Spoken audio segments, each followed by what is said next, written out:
wrong when I hurt you? Do you have to hurt me too? Did you think revenge will make it better? Samantala, sa kabilang dakot naman ay nakaharap sa salamin si Kelly at inayos ang sexy niyang suot. Katulad ni Tide ay may sarili rin siyang plano.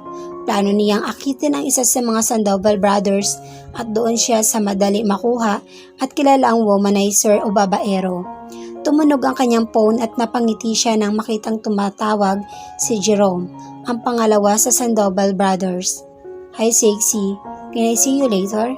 Binitin mo ako kagabi." Ani nang nasa linya. "Pasalamat ka, Dax ka at mahusay ka sa kama. Dahil kung hindi, dededmahin mo na kita."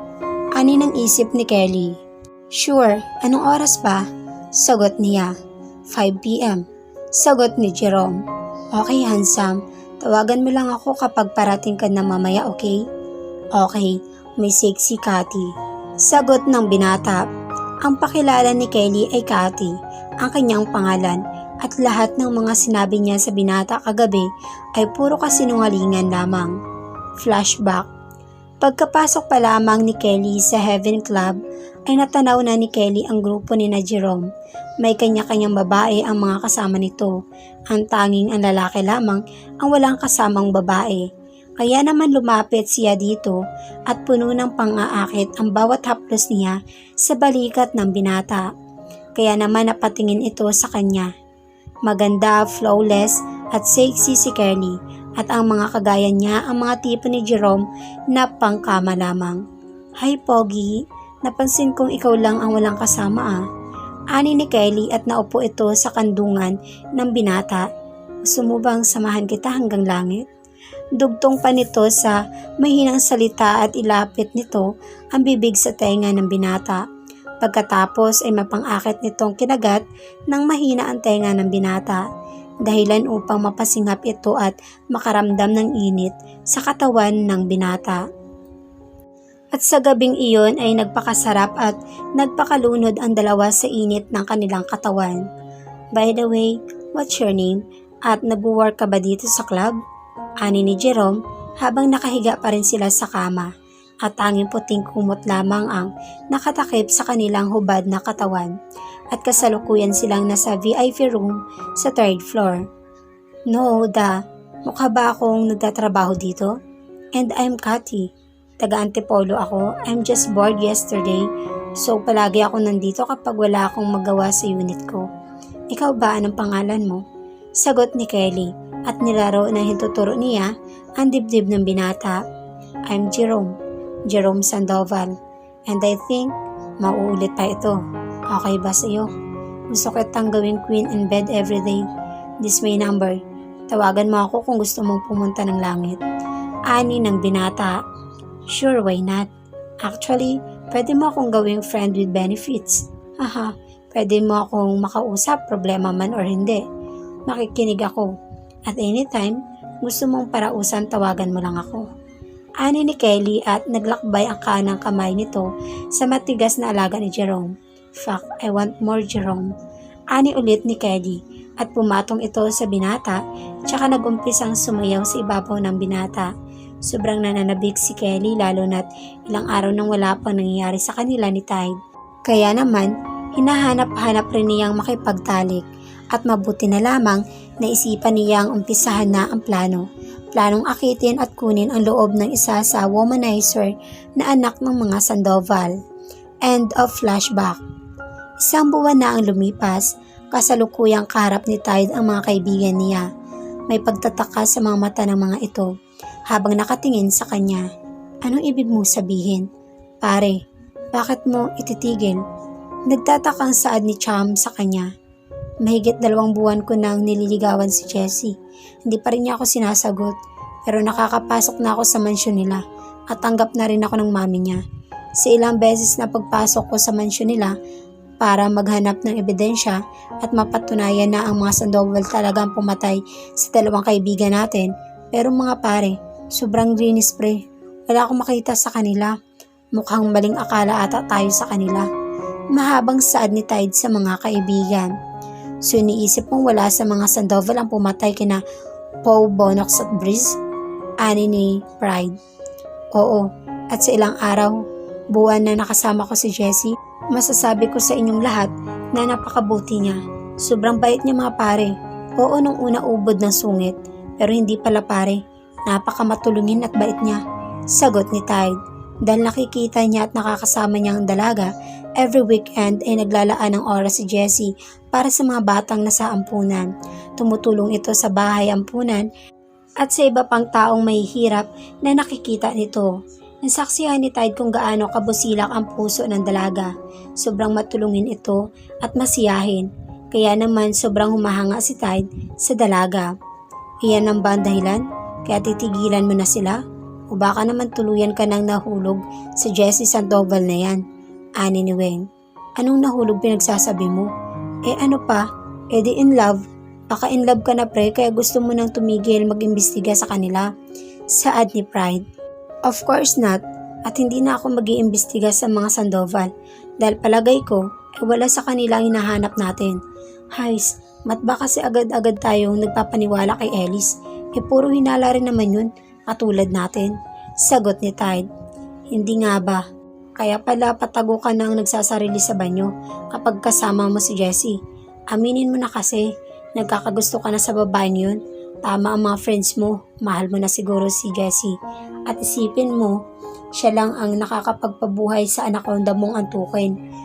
Ani ng isip ni Tide kaya naman lihim siyang napamura dahil sa pinagsasabi ng kalooban at isipan niya. Nagtataka na si Jessie dahil pakiramdam niya ay iniiwasan na siya ni Tide. Dati naman ay halos araw-araw at oras-oras siyang tinatawagan ng binata at hinahatid sundo sa trabaho. Palagi rin silang magkasamang gumala, manood ng sine at kumain sa paborito nilang kainan. Subalit tila parang naglaong hangin ang binata dahil isang message o tawag ay hindi nito ginawa sa kanya. Hindi na rin niya ito nakikita sa mga lugar na madalas puntahan ng binata at hindi na rin ito online sa lahat ng social media accounts nito. Ano bang nangyari doon? Ba't ganun? Parang iniiwasan na niya ako. Pagod na kaya siyang kulitin ako at pagsilbihan? Pagod na rin siguro siya maghintay sa akin. Pero ba't ang bilis naman niyang sumuko? Wala pang 1 year ang pangliligaw niya Tumigil agad. Malungkot na sabi ni Jessie habang nakapangalumbaba siya sa ibabaw ng lamesa at pinapanood ang ginagawa ng kanyang ate Diana na gumagawa ng cake. Namimiss mo? Mukhang sobrang miss na miss mo nga. Ayan kasi, sanayin mo pa sarili mong palaging kasamang lalaking yun. Samantalang ayaw mo namang juwain. Ikaw rin ang nagsabing ilang beses mo siya ang binasted yung tao. Siyempre marunong rin naman yun masaktan at mapagod. Ani ng ate Diana niya. Matapos niyang ikwento ang lahat tungkol sa pangliligaw ng binata sa kanya. Tapos muntik pa kayong mag-kiss. Haha, sayang, ba't mo kasi iniwasan? Alam mo, kahit itanong mo pa kina Mami Jessa and Jency na may mga karanasan na, minsan nalalaman nating mga babae na mahal na pala natin yung lalaki kapag nag-kiss na. Kasi habang magkadikit yung labi nyo, biglang bibilis ang tibok ng puso mo at parang hindi mapakali yung lamang ng tiyan mo na parang may mga paru-parong nagliliparan. Palagi natin naiisip. Maging sa pagtulog nga ay palagi rin nakikita at hahanap-hanapin ang presensya niya. Ganun Jessie, at kapag naranasan mo na ang mga yan, naku, pumapag-ibig ka na nga. Mahabang saad ng ate Diana niya. Kaya naman napaisip si Jessie kung meron na ba siyang naranasang ganun. Napapanaginipan ko siya palagi. Namimiss ko rin ang presensya niya at ang kakulitan niya. Pero yung mga tumitibok-tibok na yan ang di ko pa ata naranasan dahil normal naman ang puso ko. Tsaka ba't ko pa itatanong sa kanya di tuksuhin pa nila ako. Saad ni Jessie. Kapag hindi pa siya nagparamdam sa akin sa araw na ito, pupuntahan ko na talaga siya. Lokong yun, bigla-bigla nilang nawawala pagkatapos niya akong sanayin. Nakasimangot ng ani ni Jessie tsaka tumayo upang kumuha ng orange juice. Samantala, nakahakbay si Jerome at nakayakap naman si Kelly sa bewang ng binata nang pumasok sila sa malapalasyong mansyon ng mga Sandoval. Wala sina mom and dad, may reunion silang mga Apollo at mga dating batch nila. Wala rin ang tatlong kapatid ko na boys. Nasa Siargao sila. Ang tatlo pang boys naman ay hindi rin makakauwi dahil may night out sila ng mga kaibigan nila. So baka sa hotel na sila tutuloy. Ang ate Jessie ko naman, 8 or 10 na ng gabi umuwi yun. So 6:25 pa lang kaya marami pa tayong oras, Kati. Sad ni Jerome sa babae. Ito ang gawain ng binata sa tuwing wala ang mga magulang nila sa mansyon. Nagdadala ito ng babae at marami na itong babaeng dinadala at tinatago sa kwarto nito sa tuwing may dumarating. Baka maabutan tayo ng ate mo dito. Sad ni Kelly o Kati sa peke nitong pangalan. Hindi yon, walang problema kay ate. Kasi kapag dumarating yun, dumidiretso yun sa kwarto niya. Kaya nakikita ko lang siya kapag sabay-sabay kaming lahat nag-aalmusal. At nangyayari lang yun kapag nandito na sina mom and dad. Sagot ng binata. Napakalaki at napakaganda ng bahay nyo. Palasyong palasyo. Pag-iiba ng babae sa usapan. Hindi na sila gumamit ng hagdan. Bagkos ay nag-elevator na lamang sila. At sa loob pa lamang ng elevator ay naghahalikan at parang gutom na tigre ang dalawa. Dahil paglabas nila ng elevator ay kasabay ng paghubad ni Jerome sa suot ng dalaga na maiksing bisida lamang. Sa sobrang iksi ay konting yuko lamang ay nakikita na ang pang-upo at ang bulaklak ng babae na tanging manipis rin at kung tawagin ay tibak na panty. Ang tanging suot nito sa loob. Hindi rin nagsusuot ng bra ang babae, kaya naman sobrang bakat na bakat ang malaki at bilugang papaya nito. Kahit sa pagbukas ng pinto ng kwarto ay naghahalikan pa rin ang dalawa. Wala nang saplot ang dalaga kundi tanging tibak lamang nito ang natitira. Pag sarado ng pinto ay mabilis rin hinubad ni Jerome ang jeans pants nito, gayon rin ang t-shirt nito na kulay itim. Malakas ang pagtulak ni Jerome sa babae sa water bed nito at imbis na magalit ay mas lalong ikinatuwa pa iyon ni Kelly o Kati dahil pareho silang wild ng binata. Wait, bago tayo magsimula, hindi ba? Mas exciting kung may alak. Ani ng babae. Tom, I can't control it, Kati. Mamaya ka na uminom. Paos at nagtatagis ang bagang na ani ni Jerome, tsaka walang sabing hinawakan nito ang dalawang tuhod ng dalaga at ibinuka iyon na halos ikabalik na ng dalawang hita ng dalaga. Pagkatapos ay walang pag-iingat na ipinasok ng binata ang galit na galit nitong alaga. Ah shit, Jerome, masakit, nasasaktan ako. Ani ng babae, dahil sa sobrang wild ng binata ay halos baliin na nito ang magkabilang hita niya. You, Kati. Don't pretend the virgin ka pa dahil sobrang luwang mo na. Pero shit, masarap mo pa rin.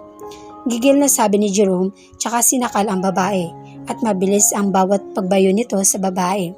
Sa pangatlong posisyon naman ay pinadapa naman ni Jerome ang babae at tsaka sinabunutan ito.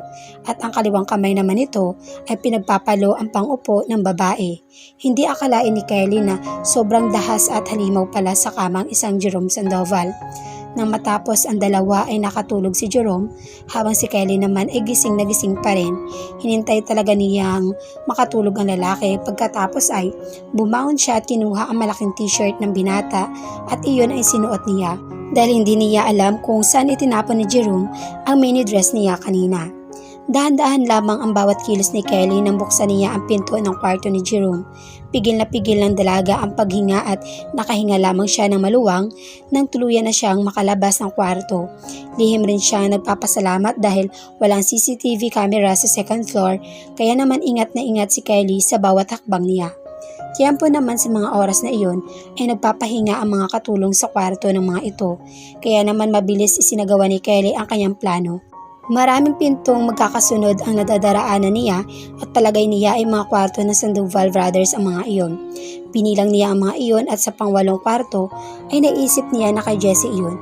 Kaya naman pinihit niya ang doorknob at lihim siyang natuwa nang bumukas iyon at hindi nakalak. Hindi may pagkakaila na isang ang kwarto ng prinsesa iyon dahil napakaganda at napakalawak ng kwarto ni Jessie. Kaya lihim na nainggit at namangha si Kelly. Abangan niyo po ang susunod na kabanata. Thank you and God bless.